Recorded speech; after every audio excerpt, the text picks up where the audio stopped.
Welcome to the Newsletter Journal's Top of Maine podcast, where we take a deeper look at the issues that matter most to the people of Newcastle and Weston County. Newsletter Journal publisher Bob Bonner and NLJ news editor Alexis Barker will go off the page and dive into the topics that deserve a different look.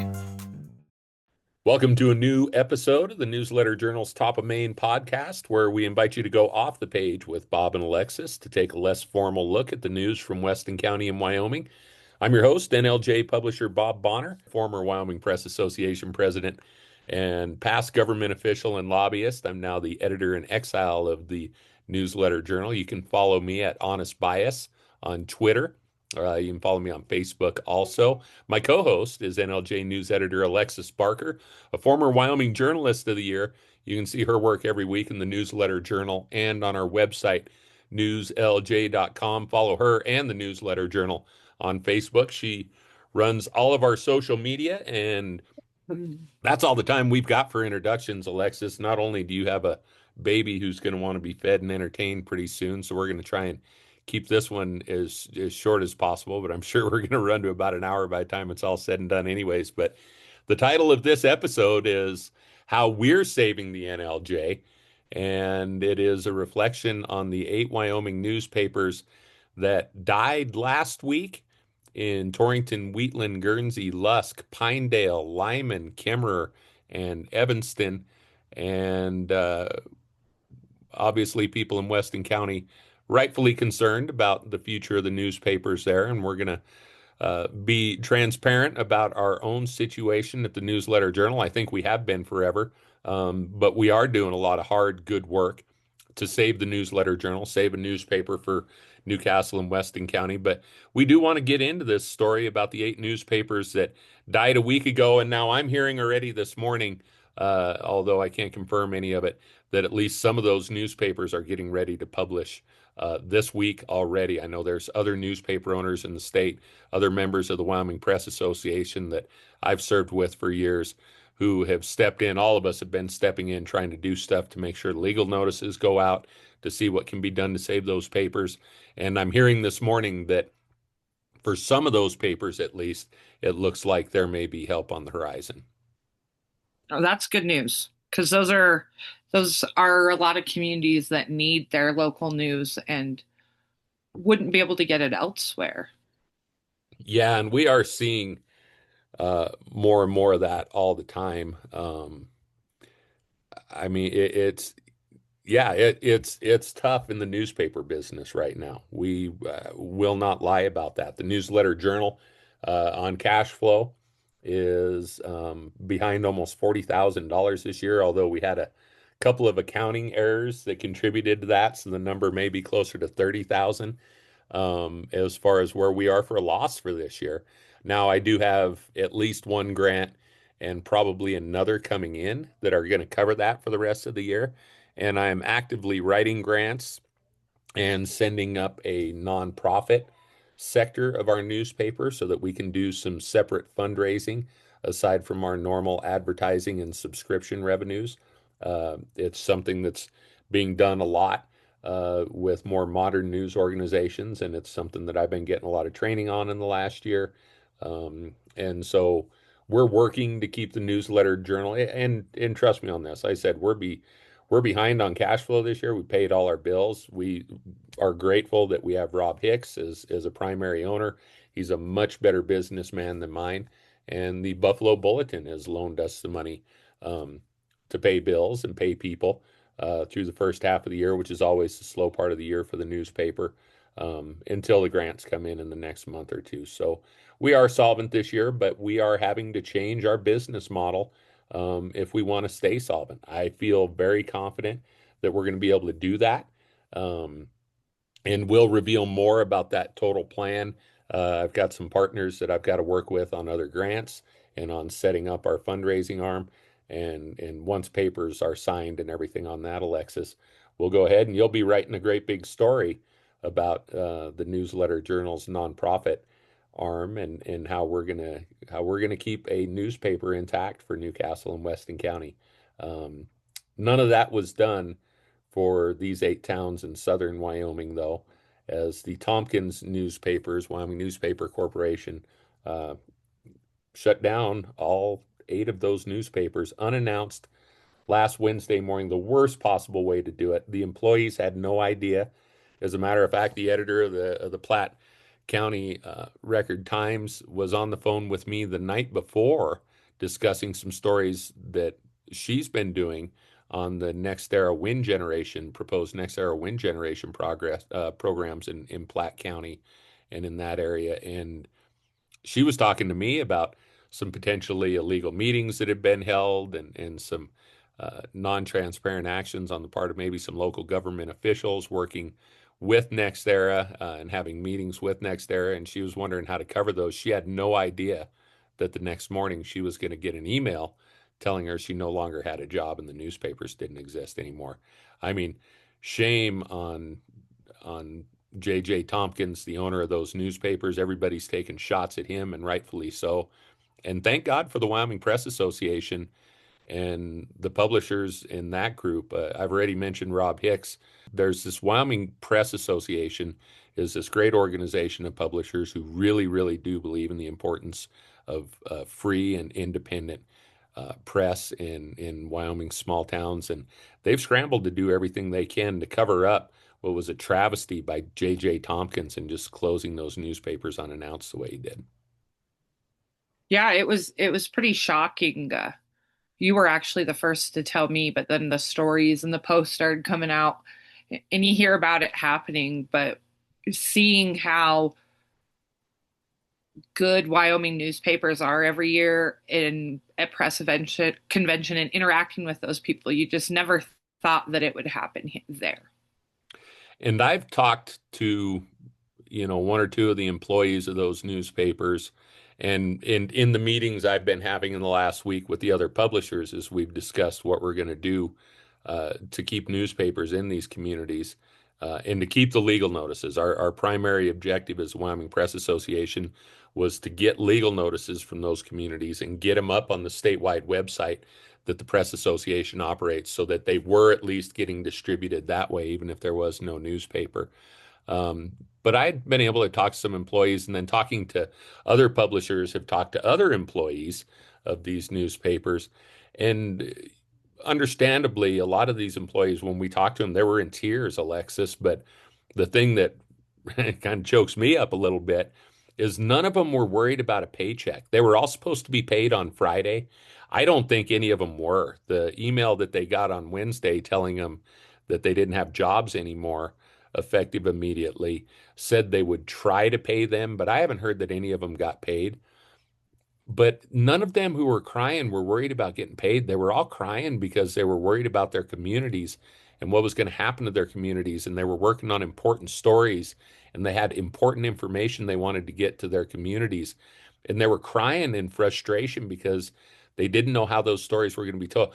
We're carrying an opinion piece written by Marie Hamilton, who is the editor of the Platte County Record Times, worked for the Newsletter Journal for a while, a year or two ago. And she actually called me asking, hey, will you publish these stories in your newspaper? Because it's important that people know what's going on. Um, and that really, I mean, man, as much as this was a dark day for newspapers, um, I think the experience since getting that initial shock of that email has really been pretty uplifting and really made me really damn proud of being a newspaper owner in the state of Wyoming and being, a member and a leader with the Wyoming Press Association because, man, did Wyoming newspapers, yep, we had a bad apple in the bunch in J.J. Tompkins, but he certainly didn't spoil the whole bunch. If anything, I think Wyoming newspaper industry rose up in this instance and showed why we are so important, why newspapers are so important in communities, and why the Wyoming Press Association is so important. Alexis, you mentioned for the umpteenth year in a row, Wyoming won the most awards at the National Newspaper Association contest and convention this year. And I mean, we are a leader nationwide. And our response to this, the fact that these newspapers, less than a week later, are up and running in some form, some of them, and that the legal notices are being distributed at least online because of the Wyoming Press Association, really shows that, yeah, We're down, but we aren't out. The newspaper business has taken some real punches, especially in Wyoming, where local economies are kind of on their butt too, in some of these small towns, like, Lusk, Guernsey, Lyman, Kimmer, Newcastle. I mean, take one look up and down the main streets of those towns, and you can tell that newspapers are struggling because there aren't as many advertisers as there used to be. But man, in this darkest moment, I think Wyoming newspapers absolutely rose up and showed why we're important. And the Press Association showed what a valuable institution it is for the state of Wyoming also. Well, and I think it kind of just further shows what a small town Wyoming is, because I don't think in any bigger state that that could have been accomplished as fast as it was for all of the people from across Wyoming in that industry came together to try and come to solutions as quickly as possible. I know you had conversations multiple times that first day as an industry leader, and I think that that just shows that Wyoming is very resilient when it comes to those things, and that everybody's going to come together to do what's best for the people of Wyoming. Well, I've seen this happen before. The Glen Rock newspaper shut down a few years ago, and Rob and Tom Mullen both contacted me. It was when Tom was still one of the owners of the Newsletter Journal, so this is probably a decade ago, and asked me if I would be ready to get a newspaper out for Glen Rock if they needed to intervene. Matt Edelman, the owner and publisher of the Douglas Budget, stepped in and took care of that instead. And he's who prints the Newsletter Journal now. Um, but yeah, this is not unusual. Now there have been the Right newspaper that I started and that Matt ended up owning after I sold it to the community. That one was shut down. There was a second paper in Kemmerer that was shut down a few years ago. There was a second paper in Sublette County, the loss of the Pinedale Roundup this time came just a couple of years after the loss of the Sublette Examiner. There used to be two competing newspapers in Sublette County. Um, and the Lingle Guide has closed down, which was also one of the newspapers owned by the company that just shut these eight down. The Lingle Guide got shut down. Now, I haven't heard any good news about Guernsey, but I am hearing potentially good news about Wheatland, Torrington, and Lusk. And then some good news from the other side of the state, from Pinedale, at least I'm hearing. But I got to imagine there's probably going to be good news in Evanston. Kemmerer and Lyman might be a little tougher place to get something going. But I do know people are working on it, and I do believe that some of these newspapers are going to be published and in print, and that's just a good thing for the people of Wyoming, but especially for the people in those communities. You need newspapers. I mean, they serve a definite purpose in a democracy. It is how people are able to keep track of government. It's how people are able to participate in government. And so, yeah, I'm glad that the rally has happened. There's a lot of work to be done, but yeah, it was a pretty dark day, Alexis. It really was. It was a very, and I don't think it was just newspaper people that were feeling it either. I think it probably shook everybody in Wyoming a little bit because, yeah, it's only a matter of time unless things change that more of that is going to happen. Well, and just as far as what do you need newspapers for and everything else? I mean, there was a study done in 2018 that showed, I mean, newspapers play an important monitoring role for local governments. Other papers have shown that the loss of a local newspaper leads to worsened political outcomes in the region, and we illustrate that there are worsened financial outcomes as well. In particular, we show that long-run municipal borrowing costs increased by as much as 11 basis points following a newspaper closure, and we utilize several identification tests to show that these results are not being driven by underlying economic conditions in the region. We also show that government efficiency outcomes are substantially affected by newspaper closures. In particular, at the bond level, we find that the likelihoods of costly advance refundings and negotiated sales increase following a newspaper closure, while at the county level, we find that government wage rates, government employees per capita, taxes per capita, and county deficits per capita also increase. We provide further evidence that informational frictions are also exacerbated after a newspaper closure. From a finance perspective, our results suggest that local newspapers are important for the health of local capital markets. That comes from a study in 2018 by no less than the University of Notre Dame. University of Illinois at Chicago participated in that study either. In a nutshell, Alexis, it says that government becomes less efficient and more expensive. They borrow more, spend more, hire more, and they raise your taxes if there's not a local newspaper. And that shouldn't surprise anybody. The government's going to do what the government's going to do if there's not somebody to ask questions about it. So we've got some big backing as far as why newspapers are important in national media as well. We're going to play just a couple of clips for you. The first one, this is Megyn Kelly from her show. This is a podcast that she did just last week. I mean, this was just like Wednesday or Thursday podcast from Megyn. Listen to what Megyn Kelly has to say about the importance of local community newspapers. Sure, I don't care about CNN or MSNBC at all. I literally do not care if they dry up and go away tomorrow. But I do care about newspapers. Like I think we need them. I mean, we get a lot of our news from newspapers. It's like there is a role in America for the shoe leather reporter who has time to go out there and contact sources and craft stories and get stories. I mean, is there, it's almost like the month of August, Andrew. Is there any news if the reporters don't report on it? Like everything slows down because people go on vacay. Same thing the 2 weeks over Christmas. Right. We need reporters. Without the reporters who are out there, and it tends to be newspaper or print reporters, the news dries up. So I do think there's a place for these people. And it is kind of important to save these newspapers. Otherwise, I don't want all of my news coming from podcasters who don't tend to have a model that allows for that kind of in-depth, time-consuming, nuts and bolts reporting. How'd that make you feel, Alexis? Made me feel good. And you haven't heard these clips yet, but yeah, no. And I think everything she says is valid, right? Yes, everything she said is valid, and it gives you some encouragement to keep going and doing your job, even though it sucks sometimes when people tell you that they believe in what you do, even if it's not to your face. Yeah, no, it's good, and I mean, like I said, she's right, and people who say, oh, why do we need a newspaper? Why do we need a printed newspaper? And you're hearing some local governments in Wyoming are spiking the football and tap dancing on newspapers' graves because they don't want to have to publish public notices anymore.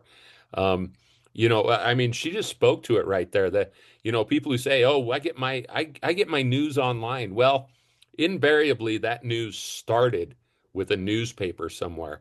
And while you can get a lot of news online about the nation and even about the state anymore, Wyoming's got some pretty good podcasts out there and a couple of statewide online news sources that are working pretty hard. You don't get the city council stuff, the county commission stuff, and we're going to have some of that we talk about later in this episode.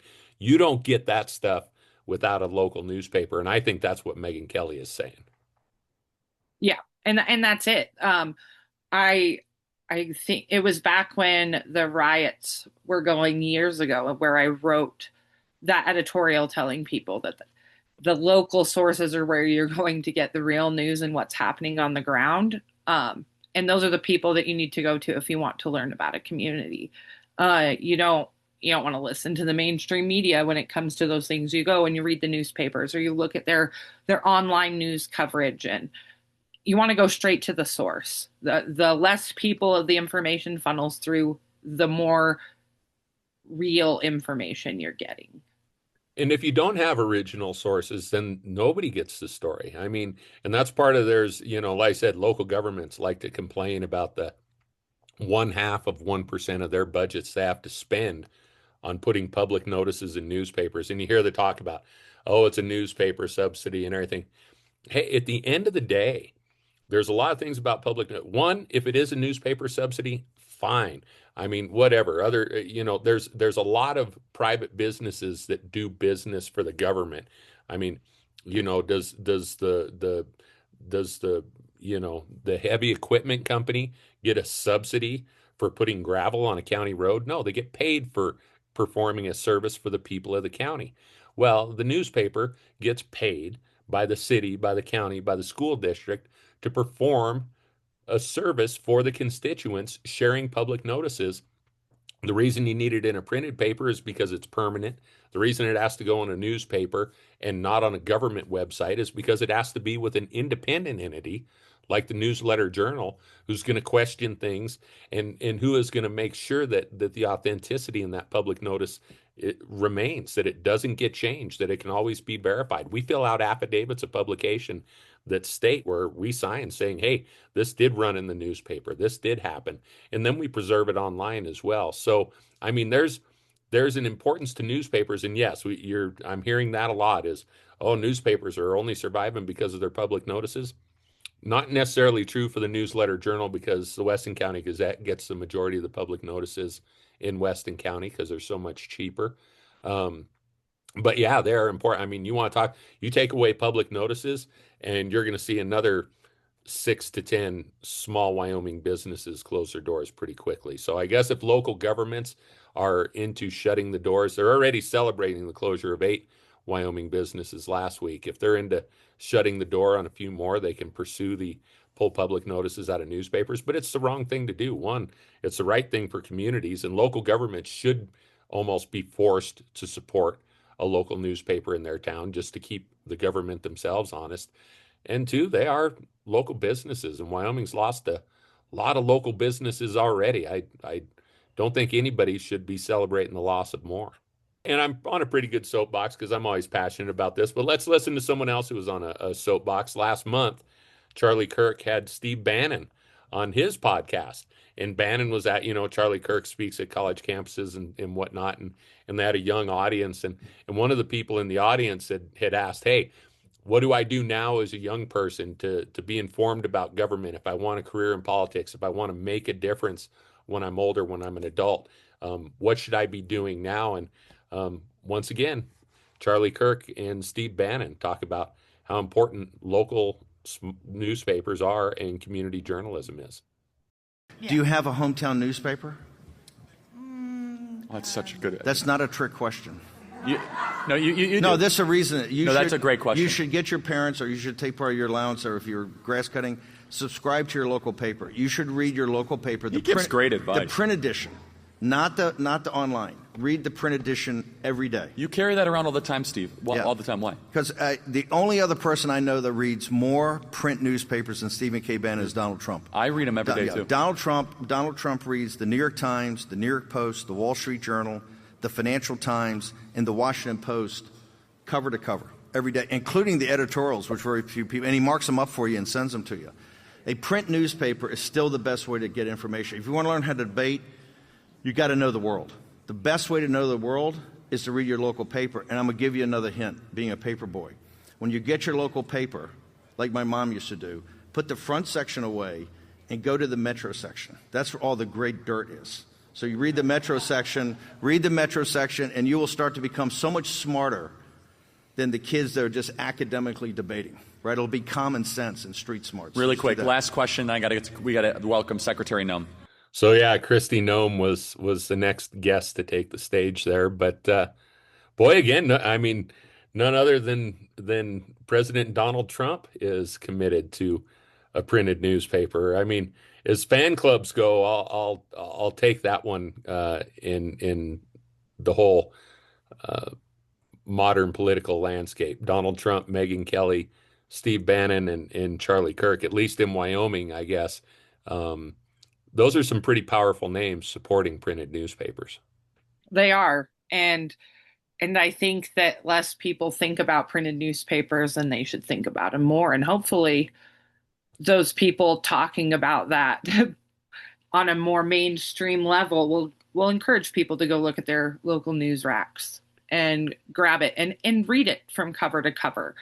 And know, because you don't just get your news in the newspaper from the front page either. And I think a lot of people make that mistake where they'll read the headlines on the front page while they're waiting in line at the grocery store, and they think they know what they know. and they don't, because they don't dive into the stories. They don't look at the legal notices. They don't read the advertisements as much as they should, because people think that you can consume things in 15-second intervals because of the internet, and you can't.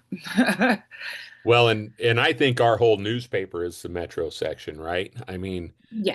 you know, Steve and Charlie were talking about obviously larger newspapers in larger towns, but they were speaking to the part of those newspapers you want is the small town newspaper part of those newspapers. Yeah, the hyper local.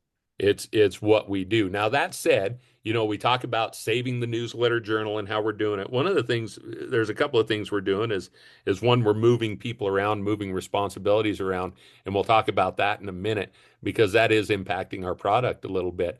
But the other thing is we've tried to do more with less. I've shared with people that in 2009, before the crash, the newsletter journal, you know, had grossed $850,000 a year, somewhere in that neighborhood. I know I set a goal then in the next decade to try and turn it into $1 million business. And instead, you know, the bottom fell out of both the local economy and the newspaper economy. And the newsletter journal doesn't gross $400,000 a year now. That said, we've got, you know, we've got a pretty large staff. We now have all these online products, a website, this podcast, our social media, our YouTube channel. The list goes on and on. Our newsletter, Nuke Now, that we've got to get put out again this week. We offer people more for less. And one of the things we're able to do with that website, Alexis, is offer the Wyoming News Exchange, where, and again, this speaks to how strong an organization the Wyoming Press Association and how much it does to serve its mission of providing information to the people of Weston County. But the Press Association, the member newspapers, formed a group, and not all the members, just the better newspapers, who you know, your award-winning Wyoming newspapers, I should say, formed a group. We call ourselves the Wyoming News Exchange, and we share our content with each other. And that way, we're able to share. When the Casper Star Tribune went on its ass, and everybody knows, again, owned by owned by a major corporation who is taking as much profit from it as they can. They quit being the statewide newspaper a long time ago. Well, what happened? The Wyoming News Exchange stepped into the void, and the newspapers are now sharing information with each other. We seldom run a Wyoming News Exchange story in our print edition because we consider our print edition our metro section. It is our hyper local, like you said, local news, meat on the bone section. But online, our Wyoming section, our Wyoming news section is extensive because we get news from all the good newspapers in the state, provide us with their stories. We provide them with ours to share with the statewide audience. And WyoFile, an online news outlet out of Jackson, is also involved in that partnership, has been from the start. They approached Wyoming newspapers years ago and asked us to partner on things like this. And we've been glad to have them. And so we shared their stories. Among, I think their best stories have been on the corner crossing cases in the last few years. But we share news from across Wyoming on our website and on our social media to show that our customers, that dollar they pay us every week, gets them more than it ever has, both in print and online. But it also opened the door. Wyoming, or WyoFile, out of Jackson, we have a conservative bias in our newspaper. I've owned it from day one, you know, and will always own that I've got a conservative bias. WyoFile definitely slants to the left, and so their content is from that perspective. Well, we shared a WyoFile story last week, Alexis, and you shared it online, and Deb Jory, I will call her out, a former employee of the Newsletter Journal, made a comment on there about, boy, our newspaper has sure gone to the left. Didn't she say something like that? Or sure got me liberal? Yeah, sure got. I can't remember if it was the left or liberal.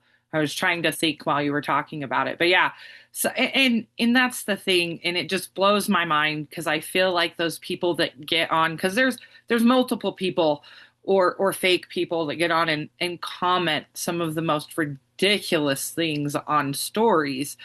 from across the state and our local stories. But we do a very good job of making sure within the first 3 lines of the information that they are reading in a Facebook post tells you exactly where the story came from. It says via the Wyoming News Exchange and WyoFile and the Wyoming Tribune Eagles. And it's funny to me that people will be so quick to argue with us or call us out.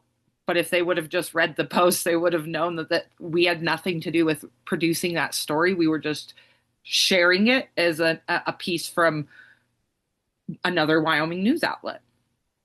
Well, and I think, Alexis, we've got to, and I'm an absolute defender, absolute 100% defender of free speech and a free press and that kind of accountability. But you will see that I've started responding to some of the keyboard warriors from time to time, and this is another one. Deb Jory has been a keyboard warrior. As I said, she was a former employee of the Newsletter Journal. I really don't know how her and Doug became ex-employees of the Newsletter Journal, but in her post, she also said something about when they were employees, they did things a certain way. So if they want to comment on the Newsletter Journal, that's fine. But I think people need to know where they're coming from. They need to own their bias too. And Deb and Doug were employed at the Newsletter Journal when Tom Mullen hired me to come back from running the Right paper that I'd started and asked me to run the Newsletter Journal. And I agreed. Their employment with the NLJ ceased, whether they quit and protest or whatever. I had always gotten along. I had a Doug Jory for sheriff, big sign in my front yard when he ran for sheriff. So I didn't think it was about me, but apparently it is, because it keeps going, because they keep, no matter what the issue is, it's either, boy, the paper's sure gotten liberal since Bob Bonner moved to Colorado, or Bob Bonner lives in Colorado. So since he doesn't live there, the newspaper, he shouldn't run the newspaper. And I just have to, whatever bitterness they have from me getting hired to run the newspaper and are still obviously holding on to, I think people just need to be aware of that. And two, maybe a good indication of why Deb isn't running the newspaper is the fact that was just an ignorant statement. That the WyoFile story was not a story written by the Newsletter Journal. So saying that either she's suggesting, that I shouldn't, provide this voice and this insight, which flies in the face of the ideal of freedom of speech, or she doesn't understand that, that content was from another newspaper and not generated by us. Would have been hard to be an editor of a newspaper if you don't understand that basic tenet of how the business is run, that we were sharing content from another news outlet. Yeah, and that's why I made the point that it's like the first 3 lines of the information that we share. If you look at a post from the Wyoming News Exchange, it gives you the headline, and then right below it tells you where that story came from. We tag the newspaper that wrote the story, or WyoFile. And so anybody that's paying close enough attention and not just trying to attack us should be able to that information. and Harry, she may be right. I may personally be more liberal since I moved to Colorado. Probably am, and I own that. I call myself an independent now, so I own, whatever liberalness I picked up, I guess, when I moved to Colorado, for lack of a better term. But hey, I got in trouble in Newcastle when I was there. Jerry Baird, who was like the Bernie Sanders of Weston County. He wrote a letter to the editor, a couple of months, and he was the chair of the local Democratic Party. And I ran, and people get so mad at me for running those letters from Jerry, but I think I'm conservative enough. So I was always willing to put a liberal viewpoint in the newspaper if a liberal was brave enough to provide me with one in Weston County. So suggesting that the Newsletter Journal has gotten more liberal because we run WyoFile content in the Wyoming News Exchange, along with all the other content we run, it's just really silly and shows a general lack of understanding of the newspaper business, that really, from someone who was in the newspaper business and claims a level of expertise, they should understand that a hell of a lot better. And some newspapers have a liberal bias, some have a conservative bias in the state.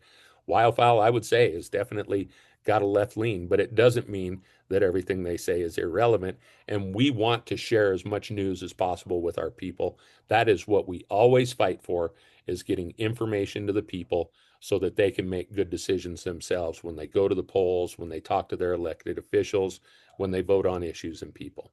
That's our job, to maximize the amount of valuable information that our readers and our community receives. And it's a way for us to let our community know what's going on in Wyoming, because those issues are important in your community, because that ends up impacting how much funding your community gets, and everything else that goes on is what happens in other Wyoming communities.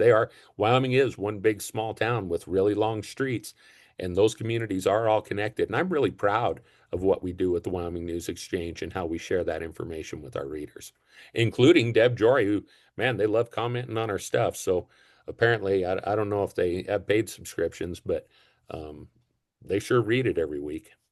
Well, and with the state news, and as somebody that is similar to you, I lean more conservative, but I do have probably some left to me.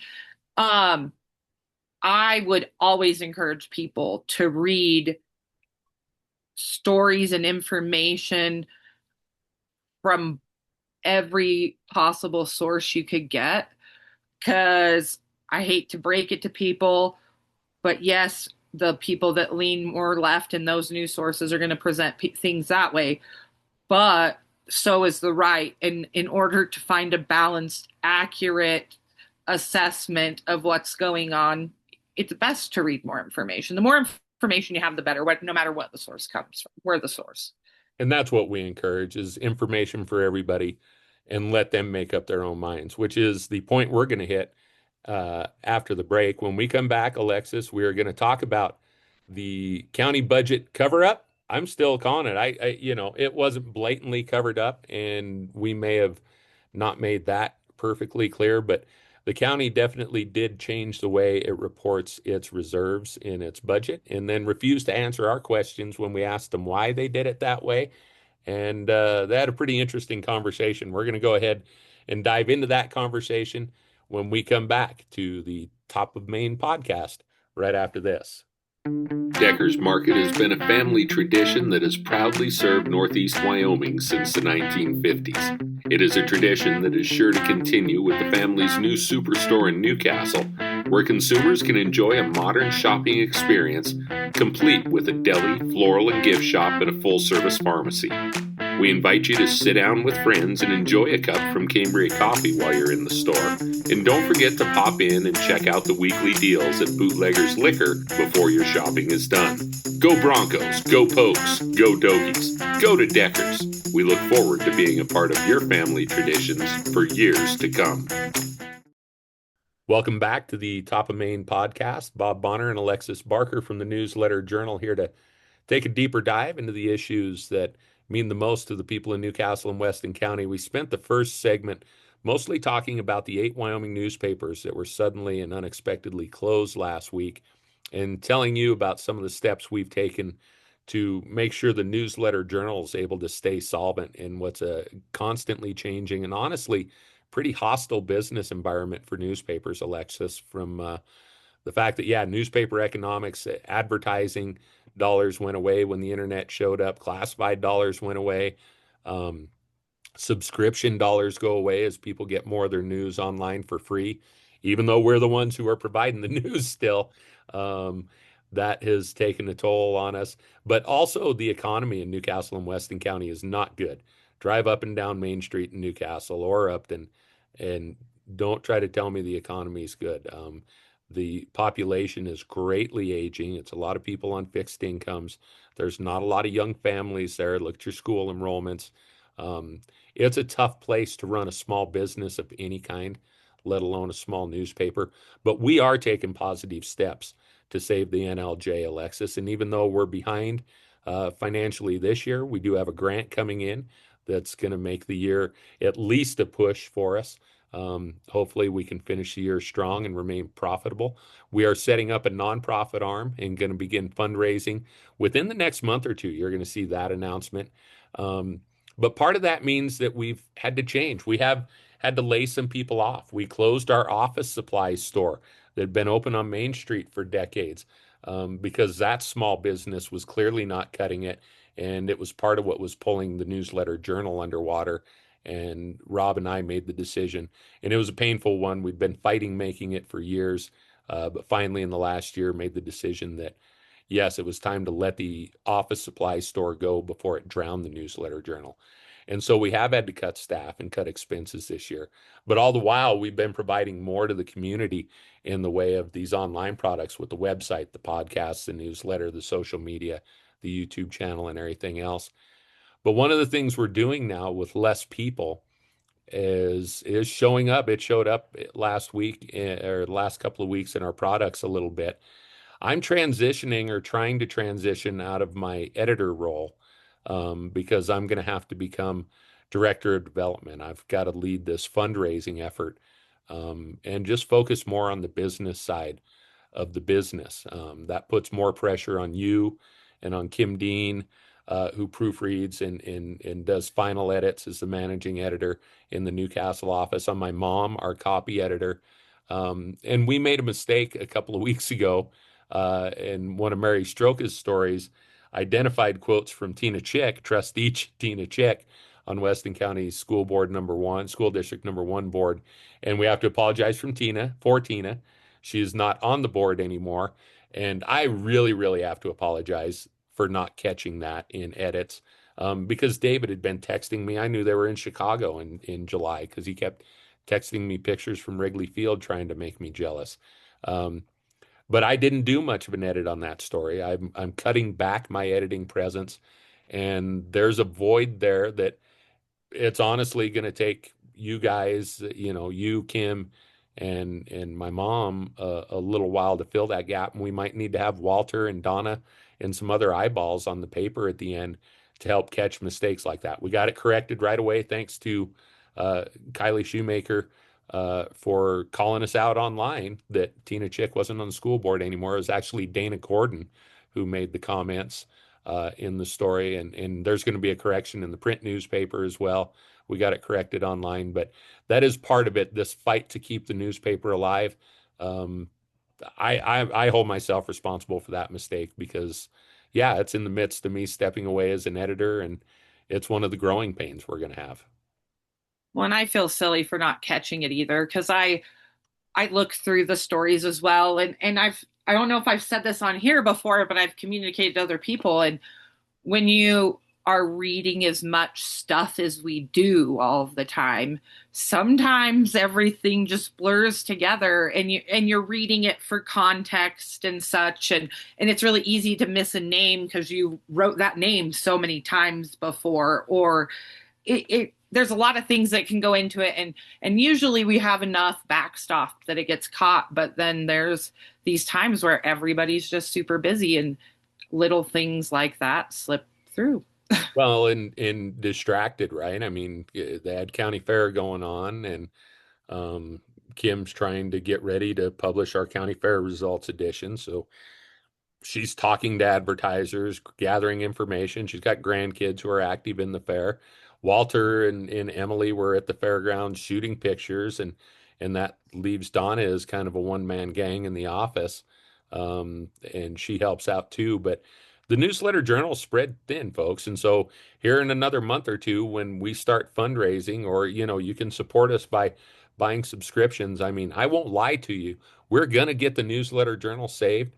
But yeah, we need a little help. We have to change our business plan, our business model. And I'm hoping that the community can step up and support us even more than they have in the past. I know it's hard right now. But yeah, this was one of those deals where you're right. I was reading that story for context. It was rather complicated and involved. And I, as an editor, was working more on helping the story out organizationally and doing some stuff with transitions and word choices.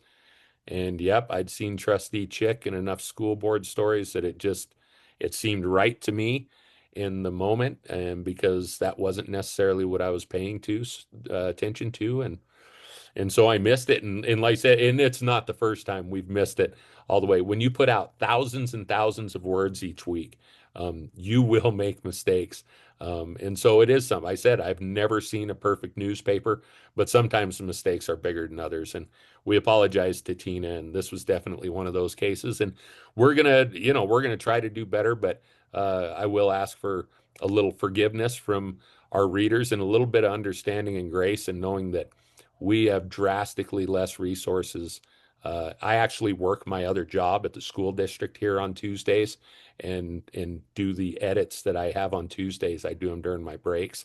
Um, so yeah, we have a lot going on and not a lot of resources, but we are still doing the best that we can, and I'd still put it up against anybody else's best.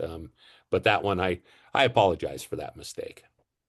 Well, and I do too, and it goes into the our next topic, which is in addition when with running with these less with less people and less time and more work. Not only do we need people to be a little gracious, but we need our sources to be willing to work with us in a fashion that is timely and less time consuming. I don't always have 20 minutes, 30 minutes, 40 minutes to sit on the phone with somebody. And I think people need to be gracious of that as well. You're let's smiling. jump into You it. knew it was coming, but Let's jump into it, Alexis. And this is not one where I don't know, there might have been a mistake in editing, because I maybe could have helped you make this more clear about the county budget. Everybody saw what I want to say is we may have made a mistake, but we weren't wrong. And if and that's that's confusing to anybody, bear us out. yeah, and that's where I'm at is I don't think we got it wrong, but I don't think without the information that was not provided, we weren't able to give an accurate picture of what had happened. It was a lot of us looking at these numbers and trying to figure out what had happened with nobody telling us what we were seeing. And we picked it up and we knew what numbers were missing and that it involved reserves and such, but without the context to what had happened, and made it hard to accurately explain to the people exactly what had happened, I think. So go ahead. Sorry. And that's where I'm at. And it's frustrating. And I'm frustrated with myself because after reading again, I know that I could have explained it better, what I had seen in the budget, even without the information. But it's one of those situations when you have all of those numbers flying at you and you don't have anybody that's willing to tell you what those numbers mean, it's easy to get things garbled. It is maybe a better word than it. Yeah. Well, especially when they're deliberately garbled. Yes. And that's what it is. They give you, and the county, throughout my experience in working with the county, they do that all of the time. When we did the investment story, they gave us bits and pieces over a month and a half, but then tried to say that we didn't have the information right, or would say that we didn't tell it right, or we don't understand. But when they give you this information in garbled segments and refuse to answer all of your questions at one time, there's nothing else you can do besides do your best to ungarble the mess. So and for anybody who's just catching up, we ran a story a couple of weeks ago about the county budget that was approved, and we said that there were millions of dollars missing in the budget. Now, because last year's budget had been around $20 million total budget, this year's budget was around $11.5 million total budget. There was $8.5 million of reserve funds that have been included in the budgets for the last several years that was taken out of the actual budget, out of the budget total, and simply noted in the reserve accounts total where it had always been. Right, Alexis? It's always been noted in this breakout box of reserves. Yep. As long as I've been covering the budget, you've got on your budget worksheet, they give you like the cash at hand on the top and such, and then they give you your reserves listed. And that reserve total was not only listed in the budget total as far as the expenditures for the county, but it was also listed in the cash on hand total. Right. So it looked like the county went from having what was it, 18 million in Mhm. cash on hand or whatever it Right. was last year, a significant amount of money, Right. 12 million cash on hand to Right. having 4. Right. Yeah, it went from 12 million to 3 million cash on hand because they're saying those reserves they can't spend, which is true, but not true. Really, the county commissioners are trying to confuse you. And the reason this reserve amount is important is because county commissioners, school boards, city councils this year are all complaining that a decrease in property taxes paid by the legislature is making it tough for them to provide goods, services to their constituents. Well, we wrote a story about this significant that the county has about $12 million in reserve funds and they only spend about $11 million a year. Um, and we think that's significant because why should government, and we're not on any side in this debate, but we think the people should have the information that, you're paying property taxes. Maybe people are having to take out of their savings account to pay property taxes, in this case, so that the county can put their money in a savings account. Now, I think that needs to be part of the conversation, and we've held that throughout. And I believe, and I think we agreed on this, Alexis, that the county pulled that out of the total because it said cash available for budget. And you're right, last year it was like $12 million. And they pulled that out because they don't want people on first glance to think the county has all that cash. Now, guess what? The county does still have all that cash. And that was the question that we tried to get them to answer, and they all refused to. Now, apparently, in this last meeting, after we wrote the story saying millions are missing, and none of the county commissioners, you sent an email to County Clerk Becky Hadlock, who is the chief budget officer who handles the budget every year, to County Attorney Michael Stulkin, and all 5 county commissioners saying, someone please explain this change in how you report the budget. And you got a response from Stulkin that it wasn't his decision and he couldn't answer, but Yep. nobody else responded to you. Is that right? The county attorney responded, but nobody else did.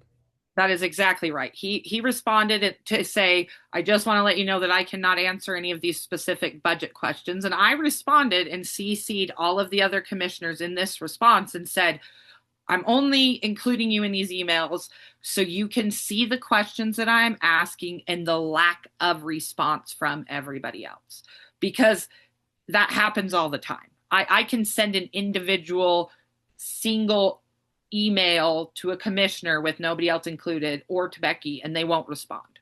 Yeah. And so we've started getting to the place where we loop all of them in, because how else do they know that we're not getting the information we're asking before, or if you don't send it to all of them, and But, hoping that one will respond. and this is what elected officials do, right? When the big blow up happened at the hospital a year or two ago, I was in trouble because I would send emails. I'd send emails to Leanne Carnegie and go months without getting a response. Randy Lindauer refused, the CEO refused to talk to me. In this instance, Becky Hadlock is the person in control of the budget. She's basically the CEO. She's not the member of a board or anything else. She could have and should have responded. Remember her in the big election blow up saying, people need to just come ask me. We try to ask her all the time, and all the time she blows us off. So they blew us off again in this one. In the hospital, I remember a couple of years ago, I was able to get Carrie Drost to respond to me. And then the hospital board had a meeting and they were mad because I didn't email all of them. So elected governments like to play this game with transparency and then claim they want to be transparent. And it's actually the last possible thing. Nathan Todd, and this is one, Alexis, I know it made you pretty frustrated. I think it's one of the most ignorant things I've ever heard because Nathan Todd says something that either makes him the stupidest person in the world or is proof that he thinks the voters of Weston County are the stupidest people in the world. Because they got in trouble over the secret ballot, we discovered, thanks to Don Taylor, that the county commissioners and Becky Hadlock were having a group email, a continuous group email, where they were having discussions and making decisions about Weston County, basically having a meeting through this text thread, which is illegal. The law says you cannot do that. Nathan Todd tried to say that this mass email from you, that if any of them, they didn't have to respond in a mass email, although they could have, that if anybody would have answered a mass email sent by you, that it would have been a violation of Wyoming's open meetings and public records laws. And let's listen to Nathan's statement about this first, and then I'll read the law to you, and you can hear just how ignorant this statement from Nathan Todd is, because there is absolutely nothing in Wyoming law. These guys know nothing about transparency and transparency law, and Nathan Todd proved it yet again. Here, let's listen to what he said about the mass email you sent, asking for people to explain to you so you could explain to the public why they decided to pull $8.5 million basically out of their budget totals and hide them in a breakout box instead. One more thing before. The other problem too is we were reached out to in a mass email sent to every one of us to answer to this. And I'm not in the business of getting involved with anywhere near where I might be in a discussion involving county business on a mass email involving all recipients of the county. People have my phone number. If they're more than welcome to call me. And I will answer them happily.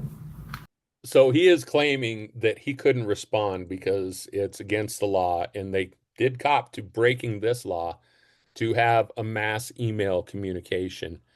This could very well be the stupidest person on the face of the earth. Let me read you the first part of the statute, or the statute that he's talking about. It says, no meeting shall be conducted by electronic means or any other form of communication that does not permit the public to hear, read, or otherwise discern meeting discussion contemporaneously.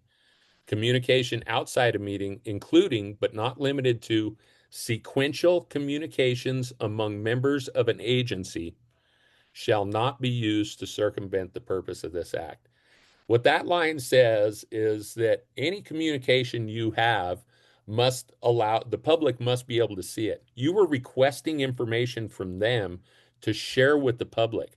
So a suggestion that a law that's in place to guarantee transparency would be that and you were trying to do this to be transparent with the public about something that they said they discussed in a budget workshop.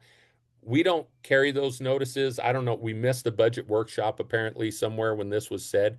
Any one of them, because it says communications outside a meeting, including but not limited to sequential communications among members of an agency. They weren't going to be communicating with each other. They were going to be communicating with you to communicate with the public. So he was just absolutely, like I said, is he the stupidest person in the world, or does he think the voters are the stupidest person in the world?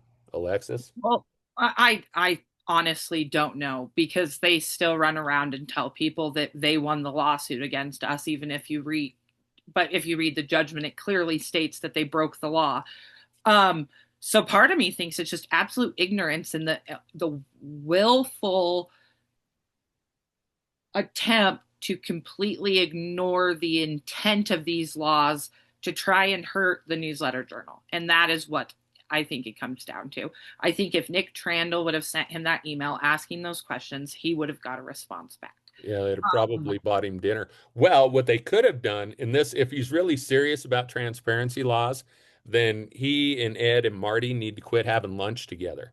I got phone calls the first meeting in January. I got calls that afternoon after Marty Ertman got back on the board saying, hey, they all went to lunch together, which if they talk about public business, they're in violation of this law. The funny thing, when I was there for the reunion, I went to Isabella's on Tuesday afternoon, took Kim Dean down there, and we walk in the door, and there is a quorum of commissioners, Nathan Todd, Ed Wagner, and Marty Ertman sitting at a table having lunch discussing county business.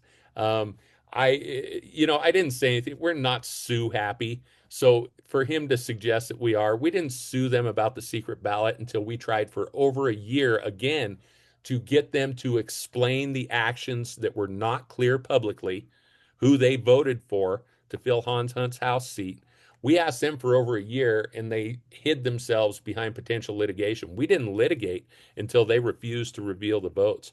And it's the same thing on this. There was information that if they said it during a budget workshop that nobody was at, well, guess what? We aren't required to go to those meetings. We do go to as many as we can, which on a limited budget is hard. I wish I had $12.5 million in the bank that I could put into my operation whenever and wherever I wanted to, but I can't. We get to as much as we can, but it's their job. They have a responsibility when you or Walter or Kim or myself have a question and want information to share with the public. They have a responsibility to answer that. They could have picked up a phone, and for them to keep saying, oh, the newspaper needs to try harder. Hey, we're doing absolutely everything we can. And I think it's just absolute proof. It's just like taking the legal notices away. They aren't even running the notices. We may have known about the budget workshop if they were running those notices in our newspaper. When we had the public notices, we paid to run them in the Weston County Gazette so that both towns were informed. For Nathan Todd to claim he is doing something, I mean, that's using the transparency law in defiance of transparency. And like I said, if he wants to be legit on that, then the three of them can quit going to lunch together every Tuesday and making decisions about the county before they come back into afternoon sessions. Well, and I hate to break it to him, but if you want to be transparent about things, how do you make a decision or come to an agreement in a budget workshop to report your financials in a completely different way and then not publicly explain that during the public hearing of the budget session, the budget hearing, or in the commissioners meeting the following day, explain why the budget looks like it's that much less. It would have solved the problem, and it would have taken no time. And I think that's the most frustrating part. It's not transparent to all of a sudden move $8 million out of your cash on hand and not tell people why. And then for them to sit there and say in that discussion that if we would have just done a little bit of math, we did the math. We knew exactly what they did, but we wanted them to tell us why. Yeah, that's the why is the answer. We knew the knew what. exactly what they did. We had done all the math that Nathan Todd said we should have done. Which was also funny in the explanation. He said all they had to do was do some math. So he is basically saying that to the public also. And the other thing they didn't address is why there used to be 65 pages of documents posted for the county's budget on the county website, and now there's only one. I mean, there's no way they can claim transparency when every year this commission and the county clerk, Becky Hadlock, give less and less information to the public. And they're assisted in that by the Weston County Minister of Propaganda, Nick Trandle, in the Weston County Gazette, who it appeared from his questions was getting ready to again go after the Newsletter Journal and say we did something wrong by printing the story. We had to print the story we did with incomplete information because we were trying to force the commissioners to answer that why question in a public meeting. And that was exactly it, because the public deserves that explanation. I think it's shady to remove that from your cash on hand. I think it was done to make Weston County look worse off than they are, because you've got them screaming about decreases in revenue from taxes and everything. You look at the county budget, though, and do the math, Nathan Todd and county commissioners, your projected revenue increased by $40,000 from last year, according to my math on the budget. So we did crunch the numbers, and our numbers showed that this is what they were trying to do, and that's what they did, but they wouldn't tell us why. All we wanted was a reason why. Those are very inconvenient truths when you're trying to talk the voters into yelling at the legislature for decreasing the voters' taxes. They didn't want this information out there, and we knew they didn't want this information out there. They could either return your emails and calls and put the why out there, or we're going to run the story without their why, and we'll write an editorial telling you what we think their why is. I still wasn't satisfied with the explanation they gave, but you're right. When you hold a public budget hearing, you should put that information. I mean, when you make that big a change in how you report your dollars and your financial state to the people of the county, that's what that budget hearing was for. Someone should have said it there, not just mumbling it in a budget workshop that wasn't noticed in our news. It might have been in the Weston County Gazette, but we have to go hunt that down. They refused to send that to us. Um, so yeah, but here's, and I told you that Nathan and Ed and Marty are violating Wyoming's open meetings laws by having lunch together. And like I said, we're not going to assume or that those are impossible to do. And I don't like the last lawsuit was just unpleasant and unsatisfying. But the people might as well know when you see them all having lunch together that they're breaking the law. But that leaves two commissioners out, Alexis, Vera Huber and Garrett Borton. And you got to kind of wonder why they didn't speak up, why they didn't ask these questions, why they don't challenge the majority. I mean, they did. They started the year by voting against the other three and challenging them. But boy, they've really gotten in lockstep and been kind of a 5-0 board. And you got to wonder how many of those decisions, one, I know, you've told me before you think Vera is pretty beat down in the meetings and that she's had trouble. But man, I hope they've got the courage to keep speaking up. And that was the other part about what Nathan Todd did in that meeting was that he suggested he did a little passive aggressive bullying on the other board members by telling them, much like what went on at the hospital board a couple of years ago, when the leaders of that board were telling other board members they couldn't talk to the press. Listen to how Nathan Todd snuck this into the meeting the other day and told all the commissioners and Becky Hadlock that they did a good job by not talking to the press, which means not talking to the public. That people in Newcastle have no idea what goes on with that budget unless we tell them. Most of the people of Weston County that's true for. So shame on all 5 of them for not answering your questions in your email. And they could have called me. I'm an expert on open meetings and public records. I'd have told them it was all right. And I've made that offer to give them advice before. They refused to take it because they only want to hear what they want to hear. But listen to Nathan Todd basically tell the rest of the commission to not respond to calls from the Newsletter Journal. I'm going to ask, I guess. I want to be as open as possible. I don't want an answer to a mass email and stick anybody's neck out there. And I'm proud of this board for not answering to that. I think it needs to be an open session. So, I'm proud of this board for not answering to that. I mean, that's just if they're going to keep believing Nathan Todd's perspective, and again, he brings up the mass email thing and suggested that answering an email from the press saying we want to share this information with your public, he wants to suggest that he somehow be violating a transparency law, and that's just it's stupid, Alexis. This could very well be the stupidest person on the face of the earth. What I told Walter after I heard that excuse. He called me to talk to me about it when he left the meeting, and I said, that is a crock of shit. They knew it looked bad. They knew it looked bad that they didn't have the discussion. They knew it looked bad that the Newsletter Journal, again, caught them doing something that they didn't want the public to know they were doing. And Nathan Todd had to come up with a crock of shit excuse to try and weasel his way from looking bad. And then they want to know why I don't want to call him and talk to him on the phone. Because if I would have called and talked to him on the phone, he probably would have told me a bunch of shit and then turned around the next day and say, that's not what I told Alexis. They do like to play that game. That is why we like to get them on emails and get it in writing, because otherwise they deny they said it. That's why we've got Walter in the room doing video and audio, because otherwise they deny they said what they said. So yeah, it's kind of endless. And then of course Nick Trandle weighed in asking specific questions. So I can't wait to see what the Weston County Gazette and the Weston County Minister of Propaganda. He knows nothing about transparency. He refuses. When I was on the school board, I kept hiring people to cover the school district for me because I desired transparency from the school district.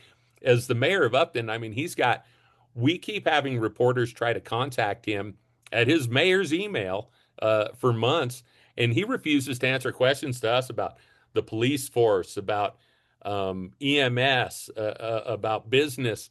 And instead, this guy, I mean, he absolutely works for the county, and it's not bad enough that he gets paid to spread their lies. But I mean, he absolutely is poised right now as a newspaper man who should have. He wasn't at the meeting physically. That's kind of funny. He participated on Zoom. He should have asked these questions as the official newspaper, but he didn't even put the total amounts of the budget as compared to last year in the story he wrote, Alexis. No, he didn't say a single thing. He talked about a few of the little discussions that the board had regarding specific budgets and decreases and increases, but not once did he tell you how much the county was going to spend in the next fiscal year. How can you write a budget story without giving people the total of the budget? Well, and he highlighted his pet projects, right? 21 Wellness, which is all pass through money from the states, not even county money. And he didn't catch the fact that the budget totals were 8.5 million. And he may have sat through that budget workshop. I don't know if he did or not, because we obviously didn't have Walter there. We didn't know about it. But either way, he should have said. So what is the question? He should have been sticking up for getting information to the people of Weston County, and instead he's going to side with government in this transparency debate and side with government's desire to hide information from the public. And he's going to quote, I don't know how he's going to possibly interpret that, but he will tell people somehow that they would have been breaking the law when it's absolutely not true.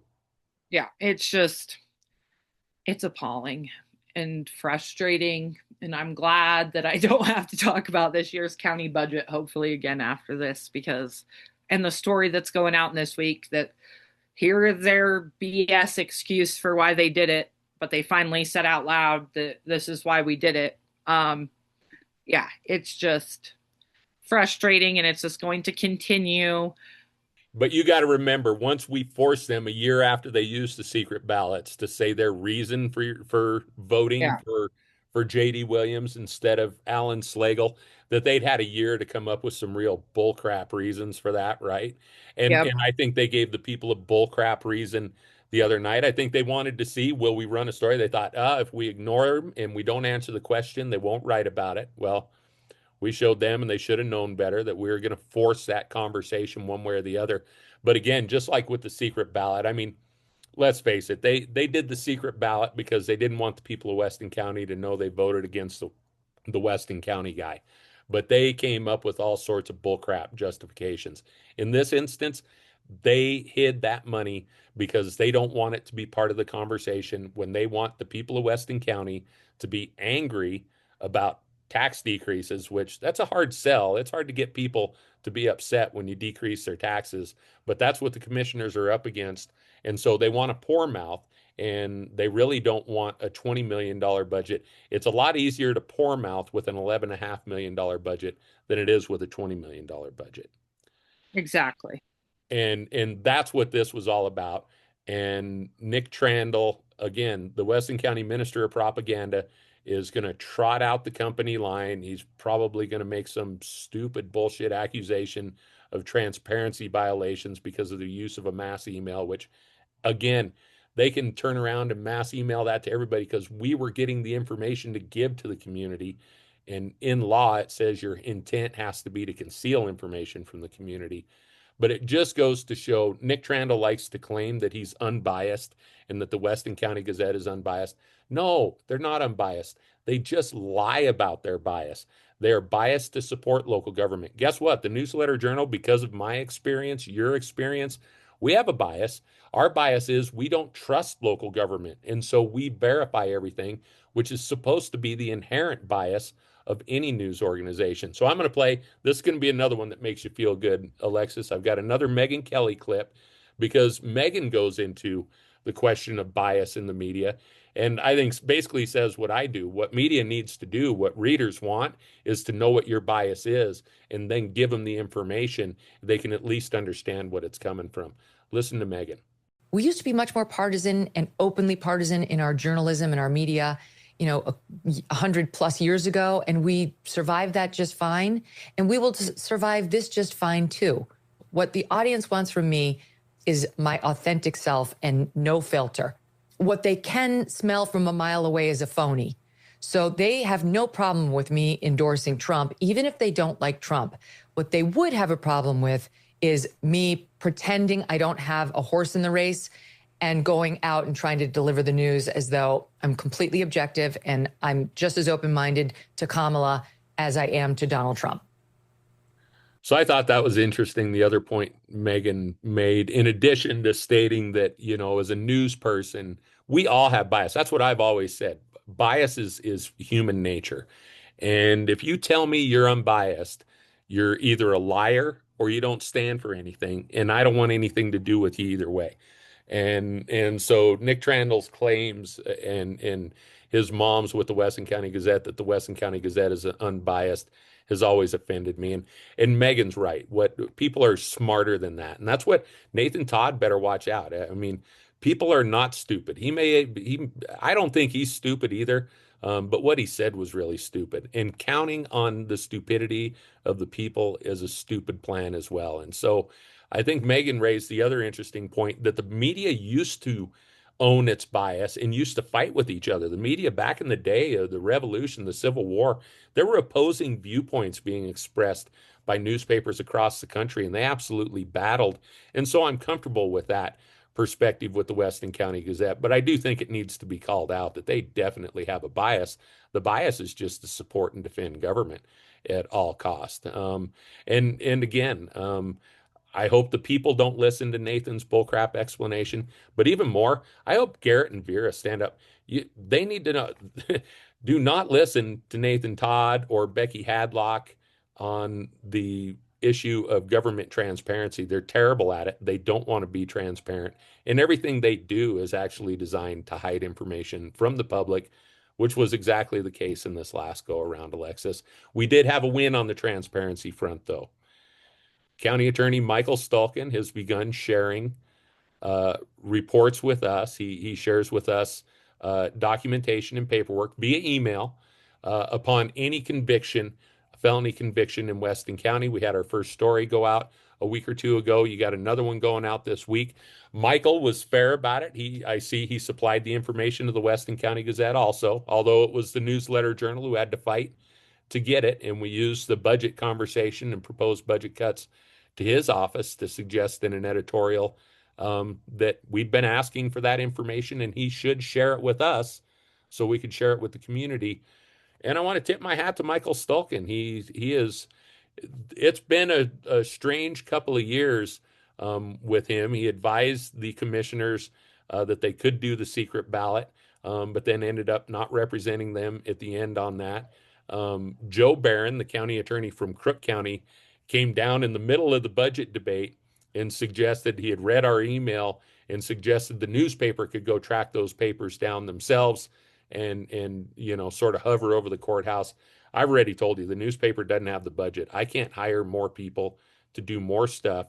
So we need our public officials to share information with us so we can share it with the public.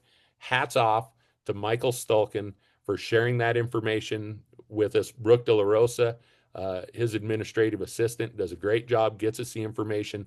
Brian Colvard and Dan Fields are sharing mugshots. And the people of Weston County now, through a partnership between the Weston County Gazette is getting all this information too. So, I mean, kudos to them if they keep running it. I hope they run all of them. We're going to run whatever we get sent. And the people of Weston County are going to know more about felony prosecution in Weston County and the hows and whys of that. Because Michael Stulkin is doing what public officials are supposed to do. They're supposed to share information with us so we can share it with the community. Yes, and I'm glad to see that's happening. It's especially after the conviction, I think it's a great way to approach it. Well, and this is one that we use artificial intelligence for, because that's the other thing. The way we're going to manage cost is artificial intelligence makes it possible to look at more documents, do more things with fewer people. We always verify, we fact check, we look at accuracy. I know I say that after we got a school board member's name wrong, and we will make mistakes from time to time. But yeah, because of artificial intelligence can help you go through those documents, cull the information quickly, get a brief write-up out on them every week. It's something that would have taken basically a full-time person to do for us. With the county attorney's help, they supply us with a few documents. You jump in and use some of the technology we've tapped into, and we get information to the community in a timely manner. And they're better informed because of it. So kudos to Michael Stulkin. Shame on Joe Barron from Crook County coming down and wading into that and not understanding that, you know what, public officials have a responsibility to share information with the public and to help the press do that. So shame on Nathan Todd and the commissioners for not sharing that information with you. And congratulations to Michael Stulkin for figuring out that he's got constituents he's supposed to serve there. Good for him. Yep. And that's, yeah, hopefully they all take a lesson from Michael and realize that it's easier to work with us to give us the information the public deserves than to work against us. Speaking of working with and against us, I get to go toe to toe with local government folks in Casper again this week. Alexis, I'm heading back to the Cowboy State here in about 24 hours to testify in front of the Joint Corporations Committee on the topics of open meetings and public records, trying to get them to change the law, because right now we've seen it in Weston County and we're seeing it yet again. I mean, oh my goodness, they abuse open meetings and public records laws so often. I testified in Lander in May on this topic, and the newsletter journal, that's what everything we've talked about is. We fight for the public's access to information, including this story about the county budget, what we did there and how that came out. I will err on the side of getting the information for the public every time. And that's what we're doing in the legislature. Here's a quick clip before we wrap this up of my last presentation in front of the Joint Corporations Committee. This was in Lander in May.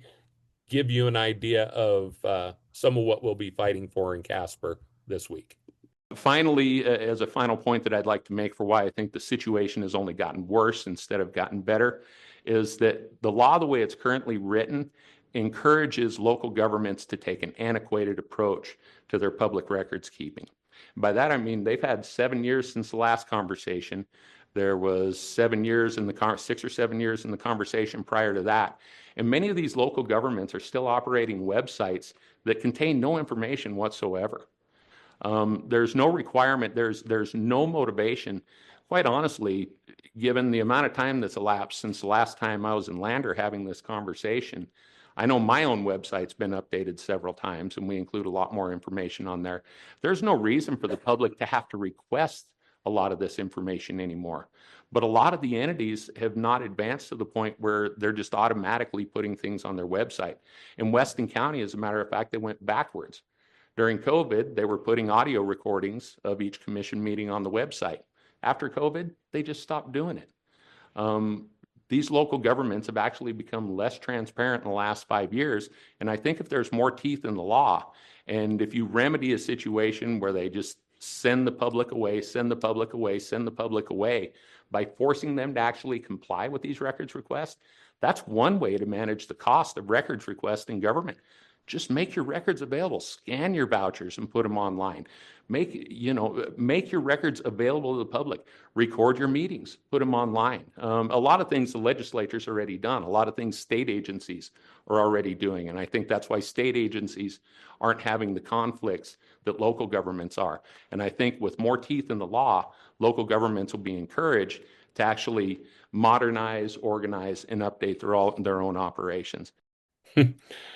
Yeah, and fortunately in this situation, as I go lobby the legislature to get the law improved for the whole state of Wyoming, Weston County invariably serves as a great example for these arguments. And this latest stunt by Nathan Todd to use the transparency law as an excuse to not be transparent about their budget, just more ammunition for me. Weston County is a perfect example, from presenting 65-page financial statements on their website to one-page budget documents now.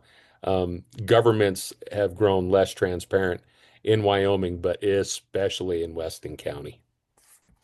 Yeah, and it's frustrating because they scream they're transparent and then they say things like during the discussion on the budget that we have the book, they can come in and look at it anytime they want.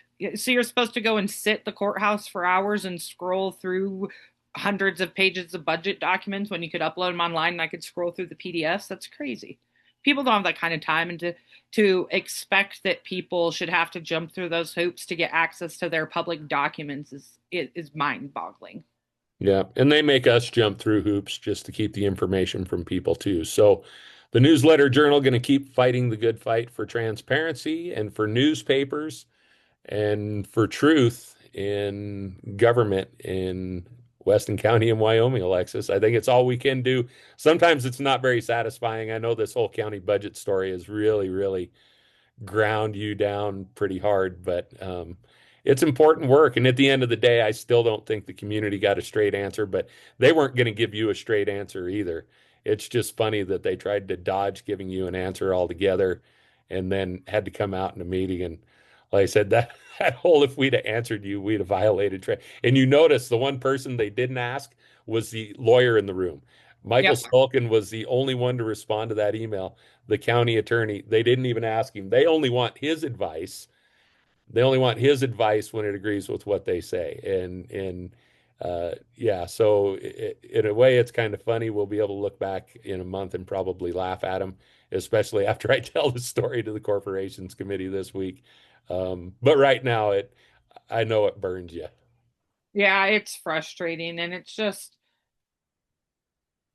sad, I think, because it could have we could avoid all of the contention and the frustration if they would just do their job and do it honestly. And because that's all we're trying to do is do our job and do it honestly and give the public what they deserve to have.